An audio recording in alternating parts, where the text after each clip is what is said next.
What's up, YouTube? Rob here, bringing you another episode of Detroit Tigers Franchise Mode here in MLB Show 18.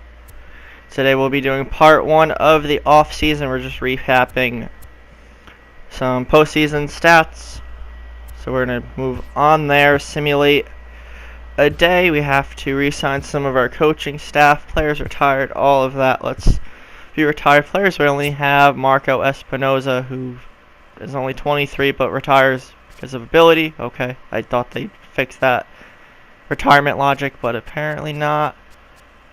So, any other notable retirees? Melky Mesa, former Yankee. Joey Gallo? Okay.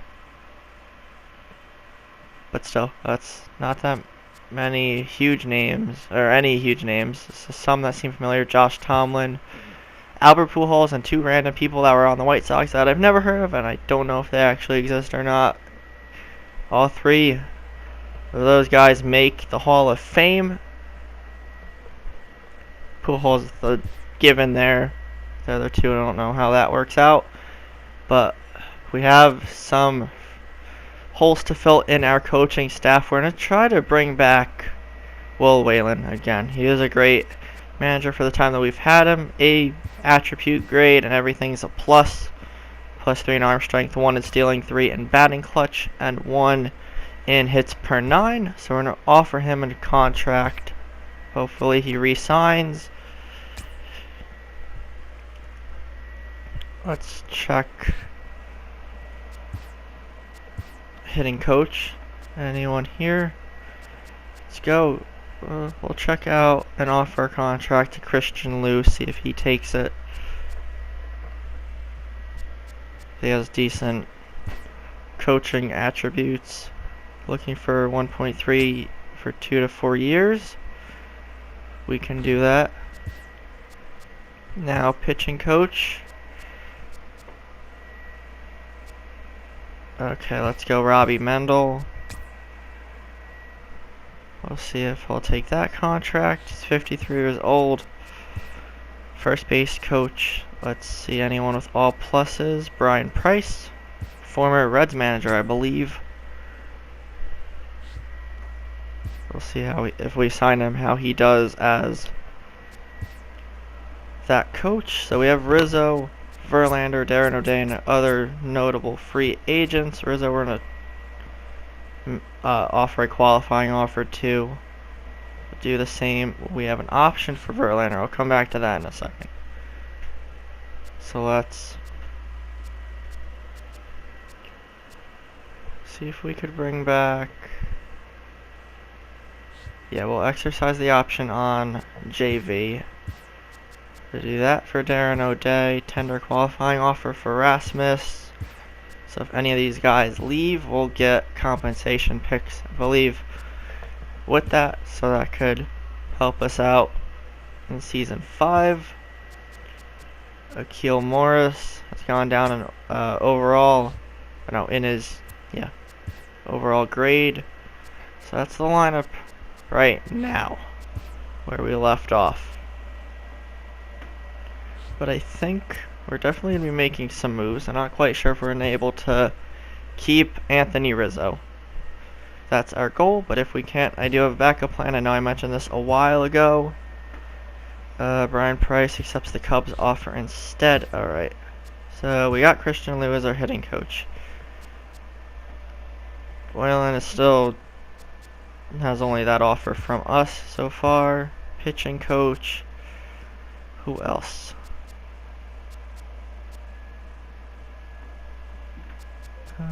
Someone else that was, Let's go Scotty. I don't know how to pronounce that last name, but we're going to offer him a contract. And first base coach. Let's see.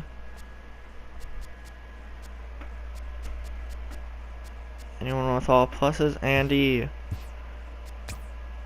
Renzi or Ryan C. I don't know. Again, guys have strange last names.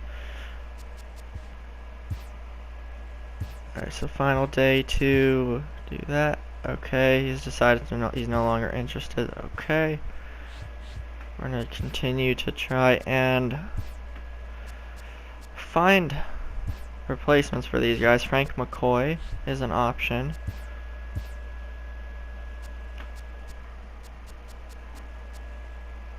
Someone else offered Whalen a contract too. Tom Geddes.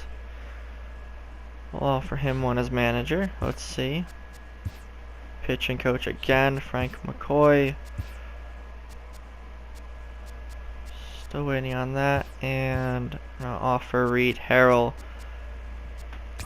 a contract. See if any of these guys do anything. Give him a little bit more. 3 years, $3 million. Simulate. Will Whalen's back. Alright, we got him for 3 more seasons. It's good. Another chance at getting him a ring as manager. Qualifying offer made. Okay. Let's try and make Rizzo an offer, I think. Hopefully he just accepts the qualifying offer. If not, then we will end up losing him, but let's see.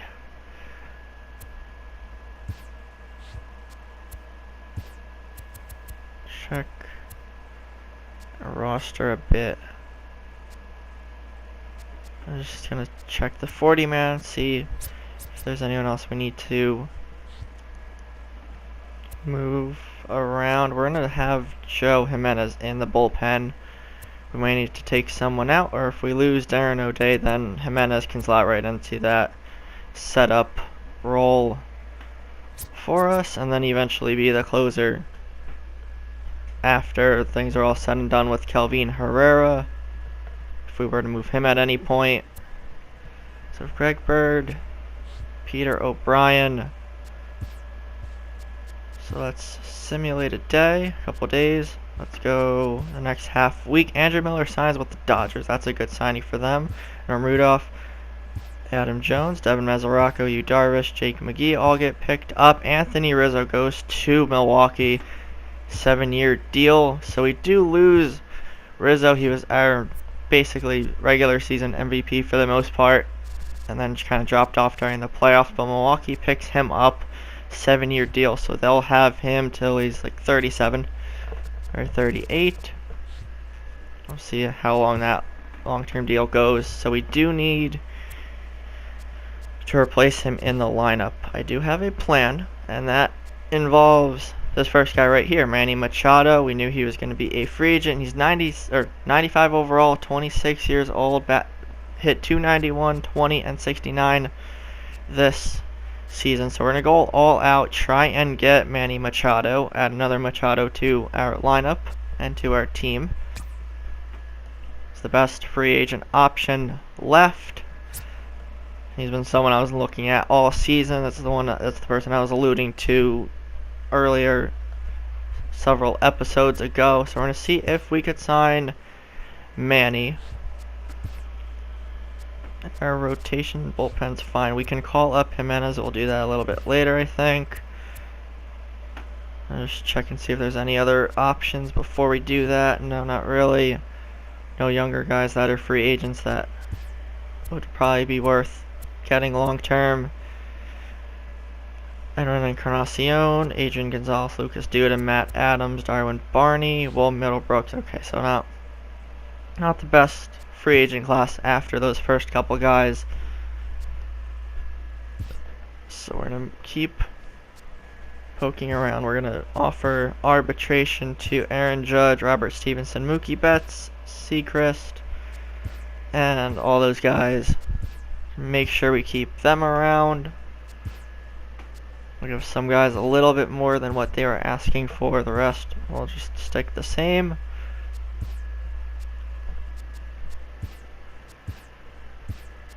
Alright, so we're almost done with that. Let's get Ken Giles finished. We're going to have a lot of arbitration hearings come the end of the offseason. We'll see that in part 2 next time.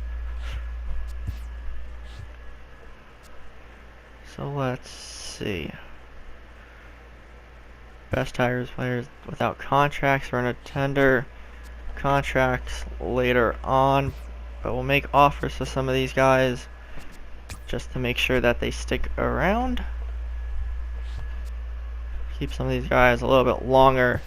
Guys like Machado, Gaskins. Basically our top prospects who are basically going to break the big league club at some point this upcoming season. I do have a couple other ideas in mind for moves. We're going to continue this youth movement that we basically started this past season. We're still going to have a core of Tigers and stuff that we're going to continue to build around. So let's see. Everyone else, we'll just give whatever the minimum is, and they should be fine with that. We can give them more if we need to. I'm going to cut out in a second and then come back once we figure out some other stuff. Okay, so we did the rest of that. We're going to simulate some more. Manny Machado, we do get him 5 years, 140. Yadier Molina goes to the Mets, but we do pick up the best free agent in this year's class that was left following Rizzo and those other guys that went in the first couple days. So we do get our backup plan. Now what we're going to do is move the one and only Miguel Cabrera back to first base. Dustin Pedroia goes from the Red Sox to the Rays. That's weird, but I guess that's good for Tampa Bay. But we're going to put Miguel Cabrera back at first. Manny will man the hot corner, no pun intended there. So we're going to fix that. Switch that. We'll switch Miggy's position, or primary position, back to first. If we weren't able to get Manny Machado, other options would have been